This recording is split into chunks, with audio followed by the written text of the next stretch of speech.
নমস্কার বন্ধুরা, অন্ধকার রহস্য ইউটিউব চ্যানেলে আমি অরুণা আপনাদের সবাইকে স্বাগত জানাই। তো এই চ্যানেলের যে কর্ণধার অনির্বাণ ঘোষ মহাশয়, ওনারই একটা সচক্ষে দেখা একটি ঘটনা নিয়ে আজকে আমি চলে এসেছি। কাশীর গলির রহস্য।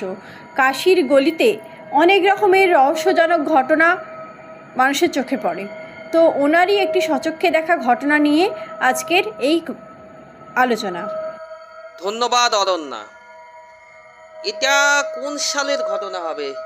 এটা খুব সম্ভবত 2018।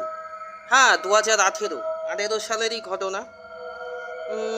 2018 শেষের দিকে। হ্যাঁ, শেষের দিক বলতে তখনও মাসটা মনে পড়ছে না, কিন্তু তখন মনে আছে হালকা শীত পড়া শুরু হয়েছে কাশিতে।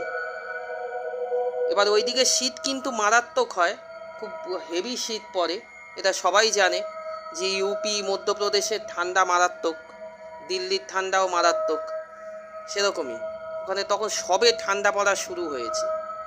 এটা আমার মনে আছে। শেষের দিক তাহলে মনে হচ্ছে না, আমার গুলিয়ে যাচ্ছে আসলে, অনেক কটা দিন পার হয়েছে তো দিন মাসটা গুলোচ্ছে, তো এর জন্য ক্ষমা চেয়ে নিচ্ছি। তখন আমার এইটুকু মনে আছে যে তখন সবে ঠান্ডা পড়া শুরু হয়েছে কাশিতে। তো সেই সময় আমার তখন সাধন জীবনের, অঘোর সাধন জীবনে একেবারে শুরু। অঘোর সাধন জীবন সবে স্টার্ট করেছি, আমার সঙ্গে আরও 7 জন রয়েছে।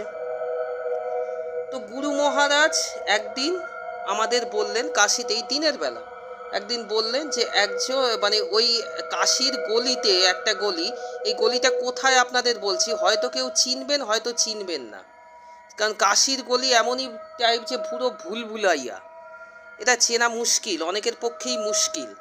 তো এইখানে অনেকে গুলিয়ে ফেলে, এইখানেই অনেকে গুলিয়ে ফেলে।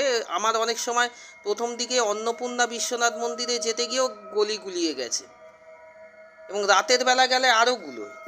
এটা অনেকেই দেখেছেন, জানেন, অনেকেরই অভিজ্ঞতা হয়তো হয়েছে। কাশী আর বৃন্দাবনের এই গলি পুরো ভুলভুলাইয়া। তো আমার গুরু মহারাজ বললেন ওই গলিতে গিয়ে ওই বাড়িতে একটা বাড়ি বললেন যে অমুক বাড়িতে একজনের থেকে একটা জিনিস আনতে। সেই ভদ্রলোকের নাম আমি এখানে নেব না, এর কারণ হচ্ছে ভদ্রলোক এখনও জীবিত, যে কারণে ওনার অনুমতি ছাড়া প্রকাশ্যে এরকম নাম নেওয়া যায় না। এইবার বলি, ওই ভদ্রলোকের আমরা বাড়ি চিনে চানে গেলামও, তখন সবে কাশিতে আমরা যাচ্ছি, গলি ওইভাবে চেনা প্রায় অসম্ভব, তবুও লোককে জিজ্ঞেস করে করে গেলাম। ভদ্রলোক সে জিনিসটি দিলেনও আমাকে, আমাকে না আমি ছিলাম আর সন্তোষ বলে একটা ছেলে ছিল বিহারের। তো ওখানে তো সব হিন্দিতেই কথাবার্তা হয়, তো হিন্দিতেই হয়েছে আমাদের কথাবার্তা, কিন্তু আমি এখানে বাংলায় বলছি। তো ওইখানে ভদ্রলোকের থেকে আমরা জিনিসগুলো নিয়ে এলাম, একটা এবং দুটো। এগুলো জিনিস কি জিনিস আমি আপনাদের বলছি না, কারণ অঘোষ সাধনার জিনিস, সাধনার জিনিস এইভাবে খুলে বলা যায় না। আমাকে ক্ষমা করে দেবেন, আপনারাও দেবেন বন্ধুরা, আর অরণ্যার কাছেও ক্ষমা চেয়ে নিচ্ছি, কারণ সাধনার জিনিস এইভাবে নাম খুলে আমি বলবো না। এইবার দেখুন, ভদ্রলোক দিলেন, আমরা নিয়ে এলাম। এসে গুরু মহারাজ তার বন্ধ ঘরে একটা ক্রিয়া করলেন। ক্রিয়া করে সেই দিনই রাত 8টা নাগাদ আমাদের বললেন যে যাও এই জিনিসটি আবার ওই ভদ্রলোকের কাছে দিয়ে এসো। তো আমরা গেলাম। এবার রাতের বেলা কাশীর গলি, বুঝতে পারছেন, এবং সেই গলিটায় এখন আমি রিসেন্টলি গিয়ে দেখেছি কিছুটা আলো বসেছে, কিন্তু তখন আলো প্রায় ছিলই না। 2018 সালের ঘটনা এটা। তো আমরা গেলাম, গিয়ে এবার কোনো রকমে বাড়ি চিনে চানে গিয়ে, বাড়ি তো চিনতে পারিনি, গলিটা চিনে গিয়েও আমরা ওইখানে দাঁড়িয়ে দেখছি গলির এই মুখে ওই ধরনের এক সেম বাড়ি, ওই দিকেও সেম বাড়ি, ডান দিকেও সেম বাড়ি, বাঁ দিকেও সেম বাড়ি, একই রকমের বাড়ি। এবার আমরা কোন বাড়িতে যাব বুঝতে পারছি না, কারণ তখন গলিগালা দিয়ে কোন বাড়িতে যে গেছিলাম সেটাই তো বুঝতে পারিনি। এখন আর বুঝতে পারছি না রাতের অন্ধকারে। আমরা কি করলাম, বাঁ দিকের বাড়িটায় গিয়ে টোকা মারলাম। তো সেখানে তো দেখলাম কেউ মনে হচ্ছে কেউ নেই বাড়িটায়, পুরো অন্ধকার। আরে লোক থাকলে একটা আলোও তো জ্বলবে বাড়িতে, কিন্তু পুরো অন্ধকার। তো এই ধরনের জায়গায় তো লোক থাকতে পারে না, এই ধরনের বাড়িতে পুরো অন্ধকার করে তো কেউ থাকবে না। আর রাত 8টার সময়, সন্ধ্যের পর। তো মনে হলো বাড়িতে কোনো লোক নেই। তো আমরা কি করলাম, আমরা ওখানে বেরিয়ে আসবো সিদ্ধান্ত নিচ্ছি। ওমা, দেখি ওই যে দেখলাম না, মানে ডান পাশে তাকিয়ে দেখি ওই যে সেম বাড়ির দোতলার জানলা দিয়ে একজন ভদ্রমহিলা দেখি তাকিয়ে জিজ্ঞেস করছে কন হ্যায় কন হ্যায়।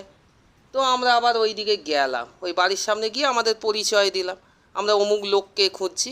বলে এই নামের কোনো লোক থাকে না এইখানে। বলে যা বাবা, গলি তো নিশ্চয়ই ভুল করিনি, গলি তো সেমই আছে, তাহলে লোক কেন থাকবে না? তার মানে এটা কি তাহলে কি হচ্ছে? এবং ততক্ষণে আমরা তো সাধনা করি, একটা কিছু গাছ ফিলিং আমাদের হচ্ছিল, আমারও হচ্ছিল ওরও হচ্ছিল। আমি বলছিলাম ওকে যে কিছু একটা গন্ডগোল হচ্ছে এখানে, মনে হচ্ছে পায়ের তলার মাটিটা কীরকম সরসর করছে, দেহের মধ্যে একটা শিরশিরে অনুভূতি, এগুলো হচ্ছে। তখন ওই আমরা তা কী করবো, আমরা তো আলটিমেট আমাদের ফিরেই আসতে হবে না। কেউ যখন বলছে ভদ্রলোক নেই, গলি হয়তো গুলিয়ে গেছে, তখন তো ফিরেই আসতে হবে। তো ফিরে আসার জন্য আমরা ওই গলির মোড়টা ঘুরেছি সবে, হঠাৎ ওই যে বাড়ি থেকে মহিলা বেরিয়েছিল সেই বাড়ির দোতলা থেকে একটা তীব্র আর্তনাদ। তো আমরা গলিটা ঘুরেছি, তো গলির মুখ থেকে তো তাকালে তো ওই গলি বাড়িটা দেখা যাবে। তো আমরা দেখতে পেয়েছি, দেখতে পেয়ে দেখি ওই ভদ্রমহিলা, মানে কেন চিনতে পারলাম আমি বলছি, ভদ্রমহিলা একটা সবজিতে রঙের শাড়ি পরেছিল, ওটা আমরা অন্ধকারেও লক্ষ্য করেছিলাম। দেখি ভদ্রমহিলা দোতলার জানলা দিয়ে নিচে পড়ে গেছে। তো আমরা তখন তো ওখান থেকে ছুটে গেছি, ওই অন্ধকারেই ছুটে গেছি, গিয়ে দেখি ওইখানে কেউ নেই। একটা জিনিস ভাবুন, একজন ভদ্রমহিলা, মনে হচ্ছে বয়স কিছুটা মিডিল এজের, দোতলার জানলা দিয়ে পড়েছে, যত কমই চোট লাগুক সে তো কিছুক্ষণ হলেও কাতরাবে মাটিতে পড়ে, উঠেই তো আর সেকেন্ডের মধ্যে ভ্যানিশ হয়ে যাবে না। তো সেরকমই সেকেন্ডের মধ্যে কেউ নেই, ওখানে কেউ নেই, জাস্ট কেউ নেই, পুরো অন্ধকার। আমি সন্তোষকে বললাম বুঝলি? ও বলল হ্যাঁ, অনেকক্ষণ ধরেই বুঝতে পারছি। আমরা এবার ফিরবো, ফেরার জন্য যেই ঘুরেছি দেখি ওই ভদ্রমহিলাই আমাদের যাবার রাস্তার ঠিক গলির মুখটায় দাঁড়িয়ে আছে, পেছন ঘুরে, ওই সেম সবজেদের শাড়ি। তো আমরা তো কিছু করবো, কিছু করার আছে ওখানে? কেউই কারুরই কিছু করার ছিল না। আমরা ওখানে গুরুমন্ত্র জপ করতে করতে ওই মহিলারই পাশ দিয়ে আমরা বেরিয়ে গেলাম, পাশ দিয়ে দুজনে দুপাশ দিয়ে বেরিয়ে চলে। কাশির সরু গলি, তার মাঝখানে যদি কেউ দাঁড়িয়ে থাকে তার পাশ কেটে যাওয়া ছাড়া কোনো উপায় আছে? হ্যাঁ, আমরা পেছন ঘুরে দেখিনি তাকে কেমন দেখতে, কি দেখতে, মুখটা কীরকম, ওসব আমরা দেখিনি, পেছন ঘুরে তাকাই অবধি নি। সোজা এলাম গুরু মহারাজের কাছে। গুরু মহারাজ বলল যে ক্যা বেটা, রাত কি কাশি কেসা লাগা? আমরা ভাই কি হলো, মানে হিন্দিতেই উনি এই কথাটা হিন্দি বললেন। তো তারপরে কথাগুলো হিন্দিতেই হয়েছে, কিন্তু এখন বাংলাতে বলছি। কি হলো? বলে আপনি কি বলছেন? বলে মানে ওটা দেখলি, যেটা দেখে এলি? বললাম হ্যাঁ। তো দিয়ে আমরা গুরু মহারাজকে এই প্রশ্ন করিনি যে আপনি জানলেন কি করে। সে ভরসা আমাদের ছিল যে উনি জানতে পারেন। তো বললো একে বলে, উনি ইংলিশে শব্দটা বলেছিলেন, আমার এখনও মনে আছে, টাইম লুপ, সময়ের লুপ। উনি বলেছিলেন এই সময়ের লুপে তোরা এই ঘটনাটা আবার প্রত্যক্ষ করে এলি। এটা আজ থেকে অন্তত 70 বছর আগে ঘটে যাওয়া ওই কাশির গলির এক ঘটনা। এই সময়ের লুপকে চিনতে শেখ, এটা গুরু মহারাজের কথা আমাদের। এই সময়ের লুপই মহাকাল, এই সময়ের যে সময়ের চক্রের মাঝে এই যে ইতিহাস চর্চা করে প্রকৃতি নিজে, এটাই মহাকাল। তো সেদিন বুঝেছিলাম যে সময় কি এবং প্রকৃতি কিভাবে নিজেরই ঘটে যাওয়া কিছু মানে অতীতের ঘটনা কিভাবে রিপিটেশন করে। তো বন্ধুরা, এই আমার একটা নিজের চোখে দেখা ঘটনা কাশিতে। তো কেমন লাগলো জানাবেন, চ্যানেলটার সঙ্গে থাকবেন, সাবস্ক্রাইব করে দেবেন। ঠিক আছে বন্ধুরা, নমস্কার।